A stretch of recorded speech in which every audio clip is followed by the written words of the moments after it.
Olá, que a graça do Senhor Jesus esteja com você. Mais uma chance, mais um dia.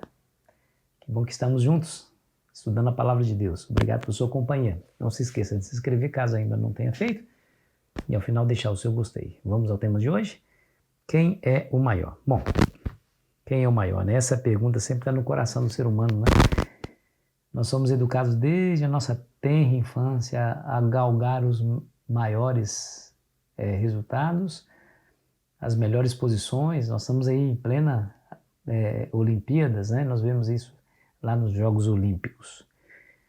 Quem é o maior? Então nós vamos ver isso aqui. Bom, se você se lembra que Jesus preveniu os discípulos de que ele seria entregue, morto e ressuscitaria ao terceiro dia, mas essa notícia indesejável não causava discussão. Eles não queriam saber dos detalhes dessa notícia que eles não queriam ouvir, não queriam nem entender. Mas Jesus, mais uma vez, deixa claro essa notícia. Capítulo 9 de Marcos, versículo 30, diz assim: E tendo partido dali, passavam pela Galileia e não queria que ninguém o soubesse, porque ensinava aos seus discípulos e dizia: O Filho do Homem será entregue nas mãos dos homens e o matarão, mas 3 dias depois da sua morte ressuscitará. Eles, contudo, não compreendiam isto e temiam interrogá-lo. Diferentemente das outras vezes, nesse texto, ele diz aqui que o Filho do Homem será entregue, ou seja, será traído, alguém vai entregá-lo. Aqui, os discípulos não sabiam, não foi revelado quem seria o traidor, mas nós já sabemos pela leitura da história que Judas o traiu.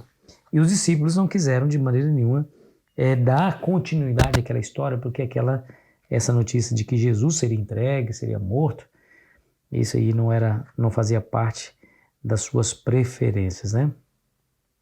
E a Bíblia diz que Jesus começa uma viagem, uma pequena viagem com eles, com os discípulos, e parece que, de alguma maneira, os discípulos ficam para trás, Jesus continua sozinho, até que os discípulos chegam onde Jesus estava, e Jesus faz uma pergunta para eles.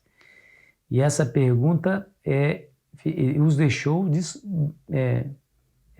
assim, envergonhados, né? Desconcertados. Verso 33. Tendo eles partido para Cafarnaum, estando ele em casa, interrogou os discípulos: De que é que discorrei pelo caminho? Mas eles guardaram silêncio, porque pelo caminho haviam discutido entre si sobre quem era o maior. E aí, tá vendo? Guardaram silêncio porque estavam com vergonha. Quem é o maior? Quem é o maior? Essa é a pergunta que está no coração do ser humano, né? Incontida lá dentro do coração. Nós queremos ser o maior. Publicidade, né? Nós queremos que as pessoas nos reconheçam e batam palma para nós, que nós estejamos no palco, enfim. Jesus, então, ele responde a esse problema em 2 etapas. Primeiro, declarou que para que alguém seja o primeiro, o maior, precisava ser o servo de todos. No reino de Deus, as coisas se invertem em relação ao reino dos homens. O maior no reino dos homens é servido por todos que estão abaixo dele. No reino de Deus, essa lógica se inverte. Quem quer ser o maior, seja aquele que serve. Jesus foi o exemplo maior dessa inversão. Ele é o Criador de todas as coisas. Dele depende a nossa vida, a nossa existência e segurança e também a nossa salvação. E, no entanto, ele serviu-nos. Veio a esse mundo para nos servir e até hoje nos serve. No sentido de nos proteger, nos guardar, nos alimentar, de nos ensinar. Então, primeiro, para ser grande, precisa ser o que serve. E segundo, ele ilustrou isso com ação. Quando ele toma uma criança, coloca no meio deles e diz que ao recebermos a criança, nós estaremos recebendo a ele próprio. E se recebermos a ele, receberemos o Pai. E assim a criança está relacionada ao próprio Deus. Percebeu aí? Ou seja, seja humilde como a criança. Recebe a criança. Ou seja, serve as pessoas. Considerem-nas. Ame-as. Trate-as com carinho. Porque fazendo isso, você estará fazendo com o próprio Deus. E o que eu impressionado com isso, porque os discípulos de Cristo hoje, na atualidade, se machucam, né, com tanta facilidade, falam mal um dos outros com tanta facilidade, criam intrigas uns contra os outros com tanta facilidade.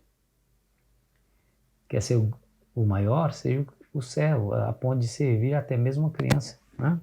Jesus disse isso. Se você fizer isso, estará fazendo a mim. Se você me recebe, recebe o Pai. Ou seja, a Trindade inteira está envolvida no relacionamento interpessoal entre cristãos da mesma fé. Os discípulos fizeram uma pergunta para Cristo de um episódio que aconteceu de um indivíduo expulsando demônios em nome de Cristo, mas não o seguiam.